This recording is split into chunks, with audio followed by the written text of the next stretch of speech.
가을이 더 깊어갑니다. 나무마다 고운 단풍이 참 아름답습니다. 여러분의 모습도 주님의 은혜와 사랑에 물들어서 더욱 아름다워지시기를 축복합니다. 10월에는 이런저런 노래를 꼭 흥얼거리게 되어 있습니다. 어제 단양군 합창단이 역시 이 노래를 부르더라고요. 먼저는 몇 년 전부터 10월의 어느 멋진 날에 아주 바리톤으로 이 노래 부르면 참 멋있죠. 10월의 어느 멋진 날에. 제가 이제 이 노래를 시작하면 여러분들이 따라 부르실 거예요. 뭐냐? 지금도 기억하고 있어요. 10월의 마지막 밤을 하는 잊혀진 계절. 우리 믿음의 사람들, 특별히 개신교인들은 10월의 마지막 날을 꼭 기억하면서 살아야 됩니다. 10월 마지막 날은 10월 31일이죠. 바로 내일입니다. 지금으로부터 505년 전 1517년 10월 31일 34세의 젊은 마틴 루터라고 하는 카톨릭 사제가 비텐베르그 슐로스 교회라고 하는 문 앞에다가 크게 95개 조항의 반박문. 우리 교회가 개혁되어야 됩니다. 우리 교회 문제가 바로 이런 것들입니다는 95개의 질문을 붙여놨습니다. 이것이 바로 종교개혁의 시작이 된 것이죠. 종교개혁의 열기는 온 유럽을 덮었고, 이제는 우리는 개혁된 신앙으로, 변화된 신앙으로 살겠다고 다짐하는 이들이 생겼는데, 그들을 프로테스탄트, 거부했다, 대항했다 이런 뜻이거든요. 바로 우리 개신교인들입니다. 이것을 기념하는 종교개혁주일이 바로 오늘인데, 우리는 오늘 먼저 마틴 루터가 도대체 무엇을 개혁하자고 했는지, 그리고 우리는 무엇을 개혁하면서 신앙생활을 해나가야 될지를 생각하면서 은혜를 나누도록 하겠습니다. 그게 세 가지를 제가 말씀드릴 터인데, 세 가지 솔라, 그러니까 세 가지 오직이라고 하는 종교개혁의 슬로건, 기치입니다. 깃발이라고 기억하셔도 돼요. 첫 번째는 오직 믿음으로입니다. 오직 믿음으로. 우리는 무엇을 통해서 구원을 받을 수 있을까? 이 질문에 대한 대답이 오직 믿음으로. 조금만 더 강조하면 오직 믿음으로만 하기도 합니다. 우리는 답을 잘 압니다. 예수를 믿음으로 우리는 구원받는다. 무엇으로 구원받느냐? 예수를 믿음으로 구원받는다. 이 간단한 질문과 그 답이 왜 중요한지, 얼마나 중요한지를 제가 이제 설명드리려고 합니다. 자, 질문합니다. 구원이 뭘까요? 구원이 뭐냐? 아유, 목사님, 제가 신앙생활한 지 얼마나 됐는데 구원을 모를까요? 이렇게 한번 생각해 볼까요?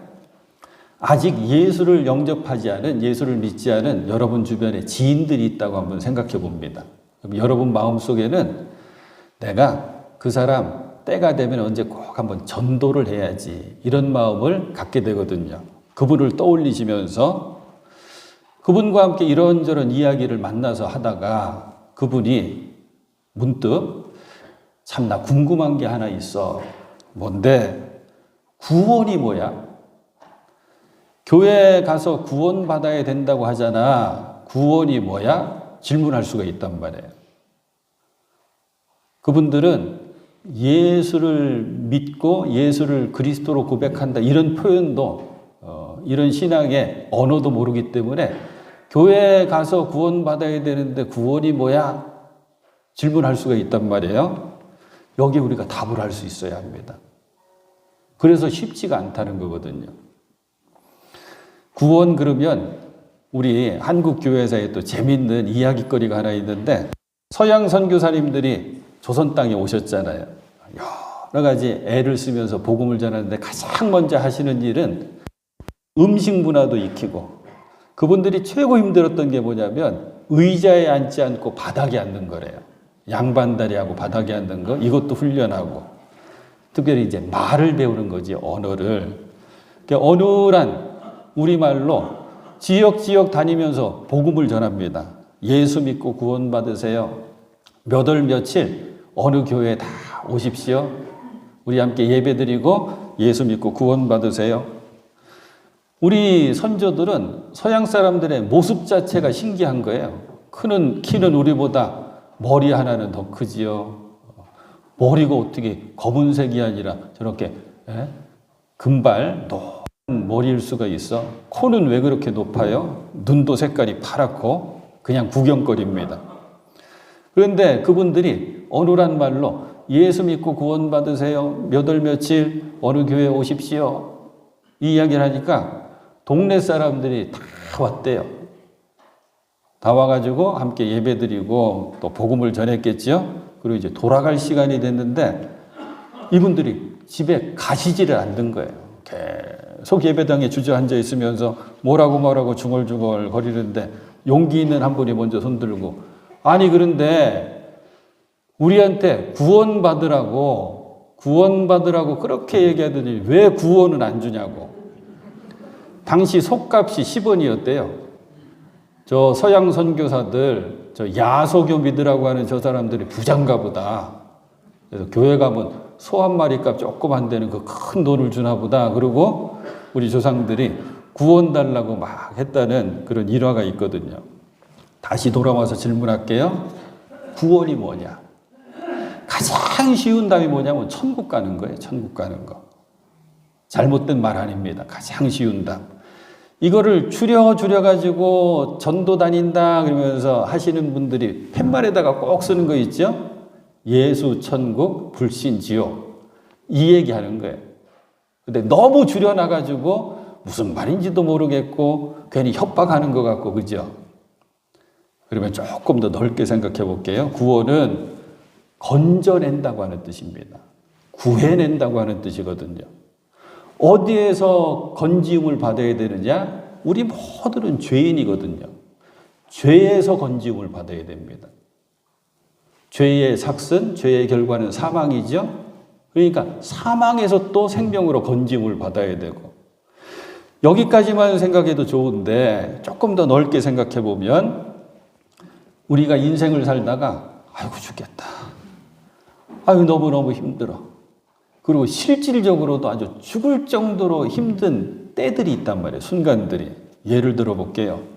재난을 만난다, 재해를 겪는다, 질병을 앓는다, 전쟁을 겪는다. 이게 다 건지움을 받아야 되는 시간들인 거예요. 이게 구약에 많이 강조가 되어 있고 구약에 많이 드러나 있는데 웬걸요? 아니에요. 지금 우리가 살고 있는 시대도 이게 다 적용되는 거예요. 질병, 코로나 지금 우리 몇 년째 지금 앓고 있잖아요. 전쟁, 아직도 지금 전쟁이 있죠? 재난, 재해. 재해는 또 생각지도 않았는데 어제였나요? 핸드폰 막 울리더니 괴산에 뭐 4.1인지 지진 났습니다. 뭐 피해는 없다고, 특별한 피해는 없다고 뉴스 들은 것 같은데 이게 위험한 징조래요. 우리 한반도 한복판에서 나는 이 지진이. 재난은 뭐 이태원 생각하면 그냥 그대로 적용되잖아요. 그거 외에도 아이고 나 죽겠다 할 때가 얼마나 많습니까? 걱정, 근심, 염려 확 차 있을 때 있잖아요. 건져주셔야 되는 거예요. 실패하고 낙심될 때가 있죠. 건져주셔야 돼요. 마음이 내가 사는 게 의미가 없어요. 그래서 사람들 막 우울하다 우울증 호소하죠. 주님 건져주셔야 돼요. 이게 구원이거든요. 그러니까 모든 것에서 건지움을 받는 게 구원인데 우리는 그 구원을 누가 해주신다고, 그리고 무엇으로 해주신다고, 왜 해주신다고 믿는 거냐면 예수님이 구세주가 되시어서 구원해 주신다고 믿는 거예요. 무엇으로? 우리가 예수가 그리스도이심을 믿음으로 하나님께서 의롭게 여기셔서 구원해 주신다. 그러니까 예수가 그리스도다라고 하는 이게 기쁜 소식, 복음이 되는 거거든요. 근데 왜 그렇게 해주셔요?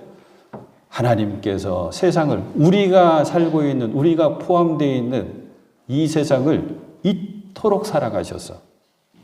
그래서 예수님께서 말씀하시는 거예요. 요한복음 3장 16절. 하나님께서 세상을 이처럼 사랑하셔서 외아들을 주셨으니 이는 그를 믿는 사람마다 멸망하지 않고 영생을 얻게 하려는 것이다. 505년 전에 마틴 루터가 이걸 외친 거거든요. 이걸 놓치면 안 됩니다. 구원은 오직 믿음입니다. 그런데 당시에 로마 카톨릭은 엉뚱한 짓을 했거든요. 구원은 뭘로 얻을 수도 있다고 얘기했냐면 우리의 공로로도 얻을 수 있다고. 우리의 노력으로도 가능하다고. 그러면서 면죄부라고 하는 것을 만들어서 팔았어요. 면죄부는 그냥 종이 한 장이에요. 면죄부를 기록할 수 있는 사제들을 불러다가 돈을 받고 면죄부에다가 아무개 이 사람은 이런 죄가 있는데 이것을 내가 면해준다. 그래서 정확한 표현으로는 면죄부라고 안 하고 면벌부라고 하거든요. 벌을 면해준다. 이거를 팔면서 뭐라고 얘기하냐면 이 면죄부를 산 그래서 헌금함에 그 은하나 금화가 땅 하고 떨어질 때 부모님의 죄도 용서되고 자식의 죄도 용서되고 그래서 지옥에서 연옥으로 연옥에서 천국으로 올라갈 수 있다고. 그 헌금함에 동전이 땅 하고 떨어지는 순간 이렇게 가르치고 이렇게 선전을 했어요. 근데 왜 그랬냐면 성 베드로 성당을 지으려고. 이게 어마어마했거든요. 마틴 루터가 이것을 보면서 견디지를 못하는 거예요.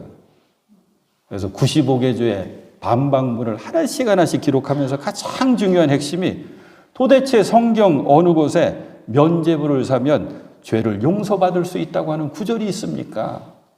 한번 우리 토의해 봅시다. 이렇게 질문을 던진 게 95개조 반박문이거든요. 루터가 그랬듯이 우리도 압니다. 그리고 믿습니다. 죄의 용서 그리고 그 은혜와 구원은 십자가를 지신 예수 그리스도로 말미암음을 우리들이 믿고 고백합니다. 루터는 이후로 오직 믿음으로만 이거를 붙들고 나갔거든요. 그래서 종교개혁의 가장 중요한 성경 구절은 우리가 아는 것처럼 로마서 1장 17절입니다. 이건 여러분들이 조금 불편하셔도 한번 찾아보시면 좋을 것 같아요. 로마서 1장 17절.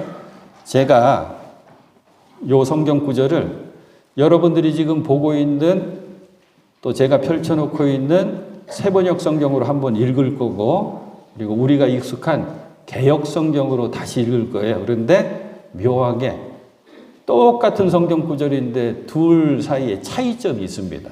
이 차이점을 한번 찾아보는 거예요.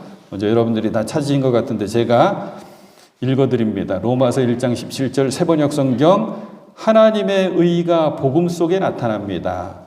이 일은 오로지 믿음에 근거하여 일어납니다. 이것은 성경에 기록한 바 의인은 믿음으로 살 것이다 한 것과 같습니다. 아멘. 제가 눈으로 보시고 제가 개역 성경으로 다시 읽어드릴 거예요. 복음에는 하나님의 의가 나타나서 믿음으로 믿음에 이르게 하나니 기록된 바 오직 의인은 믿음으로 말미암아 살리라 함과 같으니라. 어떤 차이가 있죠?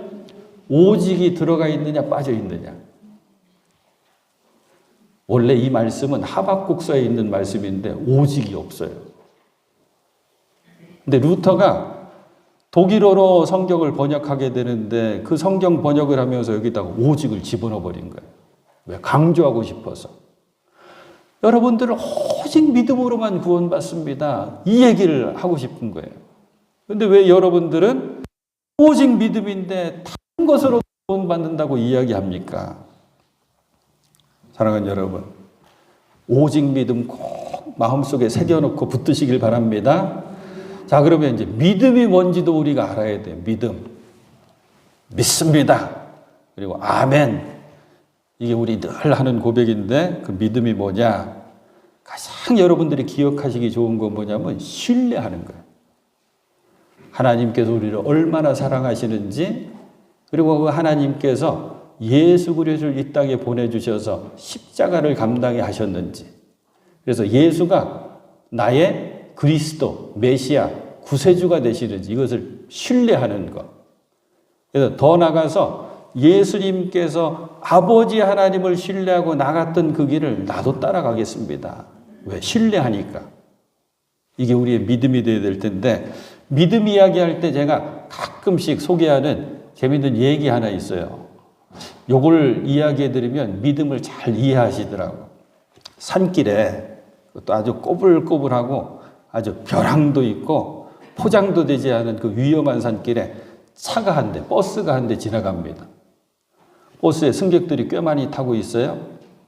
오르막 내리막 가다가 옆에 낭떠러지가 있는 데를 막 돌아 가는 그 길에 사람들이 다 손잡이를 콕 잡고 떨고 있는 거예요. 겁나니까요. 떨고 있는 거예요. 그런데 운전기사 뒷좌석에 꼬맹이 하나가 탔는데, 어린아이가 탔는데 얘는 하나도 안 무서운지 콧노래를 흥얼흥얼거리면서 그 버스 안에서 그 길을 가고 있더래요. 그래도 다행히 도착지에, 목적지에 잘 내렸습니다. 승객들이 다, 야, 너 기특하다. 나는 무서워서 벌벌 떨었는데 너 어떻게 무섭지도 않냐. 대단하다. 그랬더니 이 꼬맹이가 웃으면서 한다는 얘기가, 무섭긴 뭐가 무서워요. 운전기사가 우리 아빠인데 그러더래요. 신뢰, 전적으로 신뢰하는 거. 그래서 함께 하는 거. 그게 믿음이거든요. 사랑하는 여러분, 오직 의인은 믿음으로 말미암아 살리라. 이 말씀 꼭 붙드시고 이 말씀도 기억하셨으면 좋겠어요. 이건 기억하기도 좋아요. 로마서 10장 10절. 사람은 마음으로 믿어서 의에 이르고 입으로 고백해서 구원에 이르게 됩니다. 이게 우리의 신앙의 가장 기초가 되는 걸 꼭 잊지 마시기 바랍니다. 두 번째 오직입니다. 두 번째 오직은 오직 은혜로만, 오직 은혜로만. 우리들은 하나님의 은혜로만 살아갈 수 있음을 잊어버리면 안 됩니다. 교회는 하나님의 은혜만이 드러나고 나타나야 됩니다. 그래서 우리는 하나님께만 영광 돌리면서 살아가야 되고, 교회는 하나님만이 영광 받으시는 곳이 되어야 됩니다. 이게 무너져 버리면, 그렇지 않게 되면 교회 안에서 사람들의 공로가 더 중요하게 여겨집니다. 하나님이 영광 받으셔야 될 이 교회에서 사람이 영광을 받습니다. 사람들은 하나님의 은혜를 놓쳐버립니다. 왜? 자신의 공로와 자신의 영광을 붙들려고 하니까. 마틴 루터가 이 사제가 된, 신부가 된 아주 결정적인 사건이 있는데, 이게 마틴 루터의 은혜 체험입니다. 루터는 머리가 똑똑하고 집안이 좋았거든요.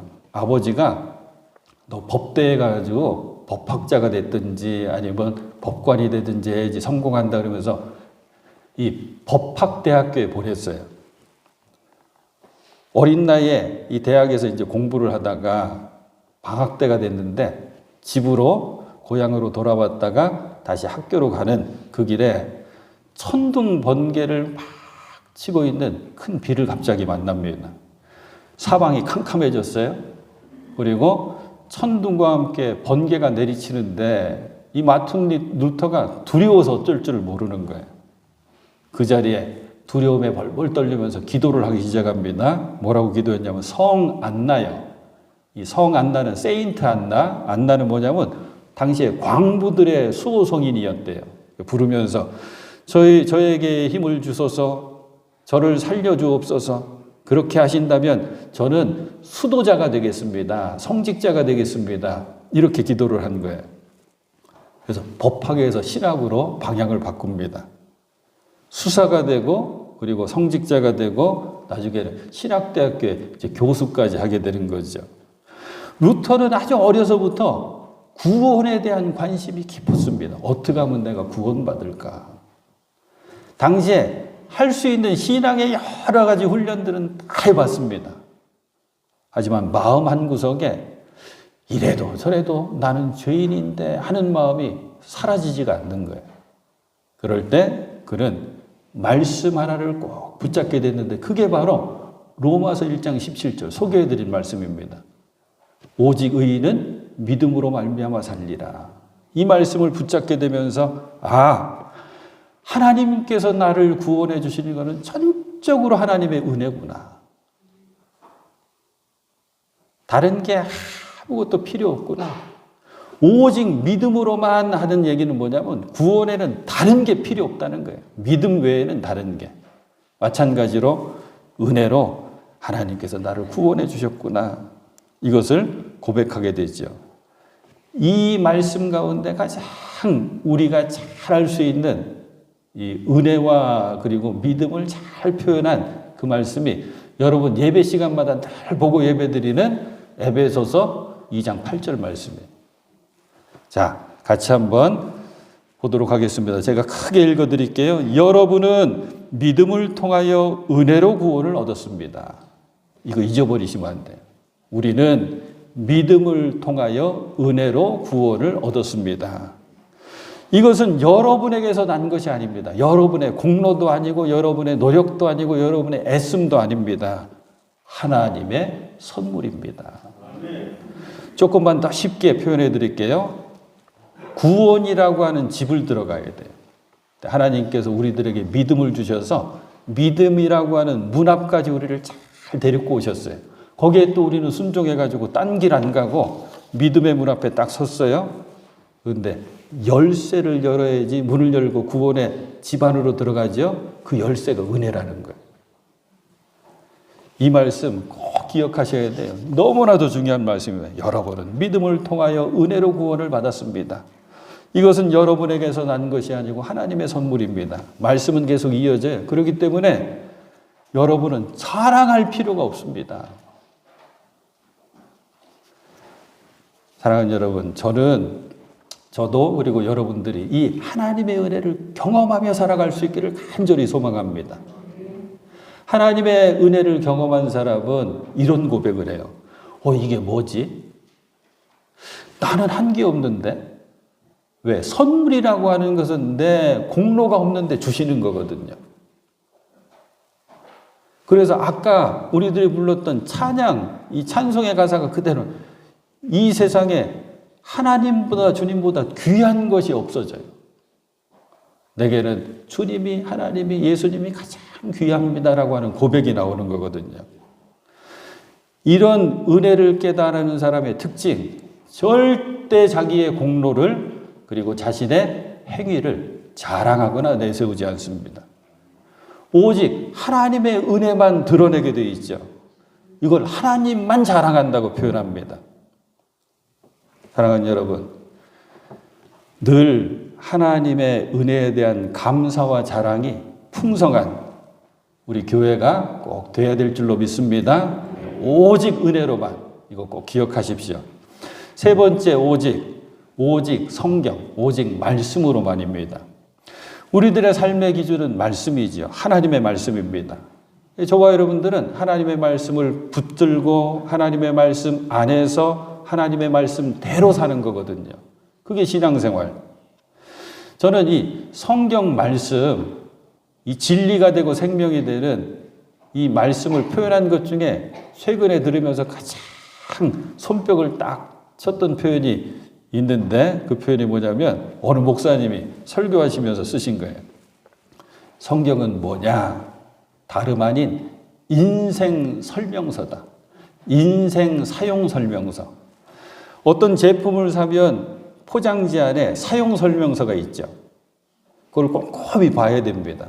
그걸 안 보고 그 물건 쓰다가는 제대로 사용도 못하고 쉽게 고장나기도 하고 다양한 기능 써보지도 못하고 그렇게 되거든요. 사용 설명서 잘 봐야 되거든요. 똑같다는 거예요. 그러면서 이야기를 이렇게 또 재밌게 하셔요.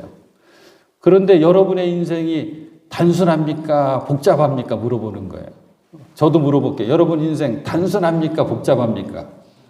복잡하지요. 어느 권사님은 저한테 그러시던데 당신 살아온 길 나한테 얘기를 해주고 글로 쓰면 소설책이 몇 권이라 그러더라. 복잡해요. 그래서 우리 인생 사용서 성경도 이렇게 두껍대요.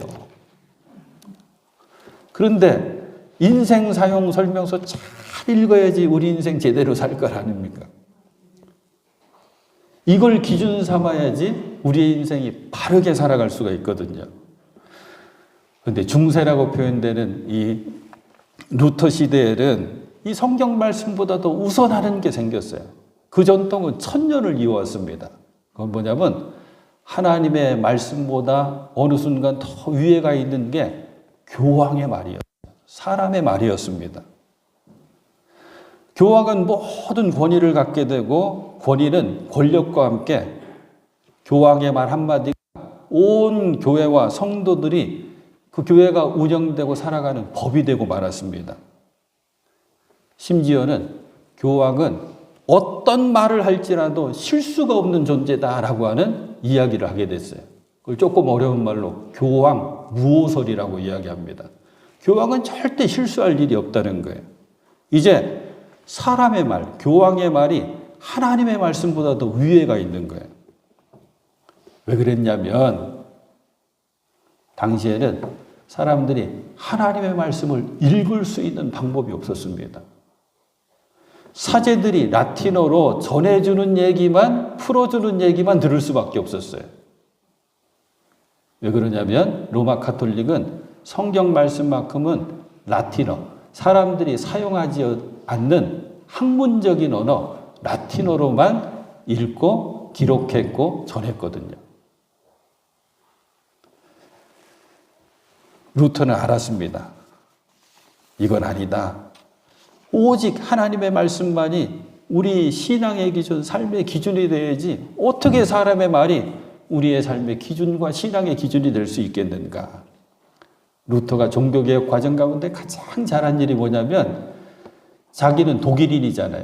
그러니까 우리 주변에 있는 독일에서 평범하게 광부로 일하든지 농부로 일하든지 평범한 사람들이 읽고 이해할 수 있는 독일어로 1년도 안 되는 11개월 동안 골방에 갇혀가지고 한동안 이 말씀을 번역해냅니다. 그게 루터의 독일어 성경이거든요. 9월 달에 만들어져서 9월의 성경하고 부르는데 재밌게도 이 성경이 1522년도 9월 달에 발간돼요. 올해가 2022년도니까 이 성경 발간된 지는 이제 500주년. 사랑하는 여러분, 교회는 하나님의 말씀만이 살아서 역사하는 곳이 되어야 합니다. 살아있는 하나님의 말씀, 그리고 사람을 살리는 하나님의 말씀이 온전히 증거되는 곳, 그곳이 우리 교회여야 합니다. 사람의 지식이나 사람의 말들이 채워져 있는 곳이 아니라 하나님의 말씀, 생명의 말씀이라고 고백하는 그 말씀만이 가득한 우리 매포교회가 꼭 되어야 될 줄로 믿습니다. 오직 말씀으로만. 종교개혁주의를 맞아서 우리들은 세 가지 오직을 생각해 봤죠. 오직 믿음으로, 오직 은혜로, 그리고 오직 말씀으로. 예수님께서 먼저 그 길 가셨고, 그리고 루터도 그 길을 따라갔고, 우리들도 그 길을 가고 있는 중입니다. 끝까지 이 믿음의 경주를 잘 해낼 수 있는 사랑하는 여러분 다 되실 수 있기를 축복합니다. 루터가 63세에 하나님 품으로 가거든요. 고향에 가서 그 삶을 마감하는데 루터의 임종을 지켜보고 있던 친구가 있었습니다. 그 친구가 후인 루터가 마지막 순간에 이 성경 구절을 계속 암송하다가 하나님의 품으로 갔다고 전해줍니다. 그 말씀이 하나님이 세상을 이처럼 사랑하사 독생자를 주셨으니 이는 그를 믿는 자마다 멸망하지 않고 영생을 얻게 하려 하심이라.